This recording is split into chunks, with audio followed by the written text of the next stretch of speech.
Hey everyone, welcome to a new video. My name is Indira and I am a content creator and photographer from the San Francisco Bay Area.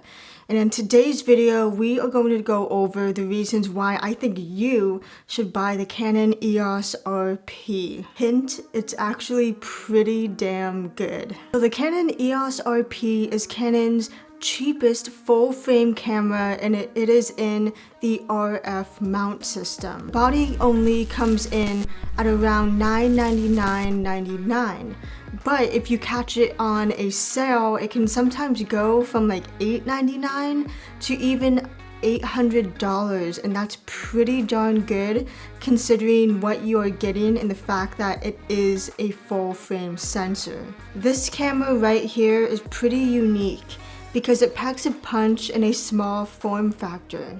For example, it has that nice flippy screen, which is a must for video and photography these days. The grip is very comfortable to hold. It has a pretty deep grip, and I have small hands, so I don't know if this is gonna be for everyone, but when I hold it, I notice that my pinky finger does not slip under and that I have plenty of room to hold this camera, and it's actually really grippy and just pretty comfortable considering the small form factor of this camera. It has 4K at 24 frames per second, and of course the standard 24 and 60 frames per second. Now, because of the price, there are some features that aren't in this camera, but then again, for the price, I don't expect these features to be in a camera that is less than $1,000. If it is more than $1,000, like my Canon 90D, I do expect some of these features to be in them. So let me explain what I'm talking about. The Canon EOS RP does not have C-Log in this camera, and to me, with the price point, that is perfectly fine, and I think that's a good decision that Canon made. Now, for my Canon 90D, I do wish they would have put C-Log, or at least had the option where you could pay to then download C-Log or have it installed in your camera, given the price that it is above $1,000 just for the body only. With the EOS RP, I think this is perfectly fine that it does not have C-Log, and honestly, the neutral picture profile, if you do some adjusting, it's not half bad and it can get the job done. This camera also does not have an all-eye codec, which, considering the price point again, I think that's perfectly fine. You can get by with the regular IPB codec because you won't be using this type of camera for really high production value. It will mostly be for like talking head videos like this, or for vlogging, more simple stuff where you don't really need all of that dynamic range. Other thing about this camera is that the battery is pretty weak, considering that it has to power a full frame sensor and all of those features. It takes the LPE17 batteries, and these are the same batteries that were in my old Canon Rebel T6i. And that makes sense given the price point, but honestly, I don't know why Canon skimped out on the battery with this camera.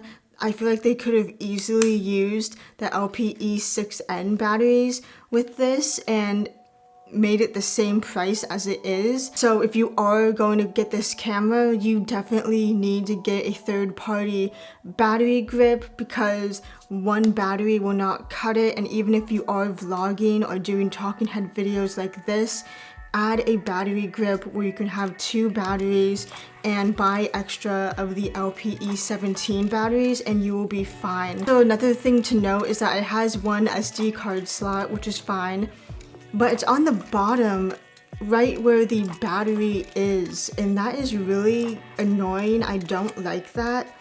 It's not that big of a deal, and it is more of a nitpicky type thing. Now, some features that I really like about this camera is that it comes with a standard mic jack and it comes with a headphone jack, which my Canon 90D has, so that is really nice that Canon thought of that. It also has 26 megapixel full frame sensor. It's in the RF mount, so it has amazing autofocus for both video and photography. And even with the standard kit lens, the 24-105 f4, it's pretty awesome. I mean, I was doing some video around my room and just capturing my new desk and all of that, and it was super fun and easy and comfortable using this lens.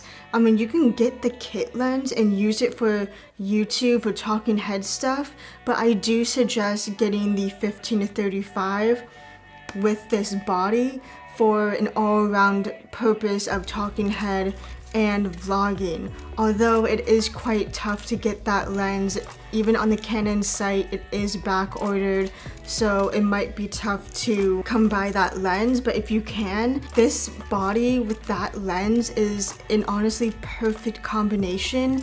And for the price, it will be a little bit more pricey given that the lens is a little bit over $2,000. But honestly, since you are saving a lot on the body, I do think it is worth saving up and spending it on the lens. And what's also nice is that it does have Canon's easy menu system, and it's very intuitive and easy to go through all the settings that you want. And it also has that nice digital IS, which is super convenient, and I really like that they put that feature in this camera. And the kit lens comes with stabilization. It also has a lock feature on the side, and even at f4 you can get a pretty decent image, and technically you could use this for vlogging if you were on a budget and you wanted to get this as a kit. So my final thoughts about this camera is that it's pretty darn good, and it gives a decent amount of features given the price.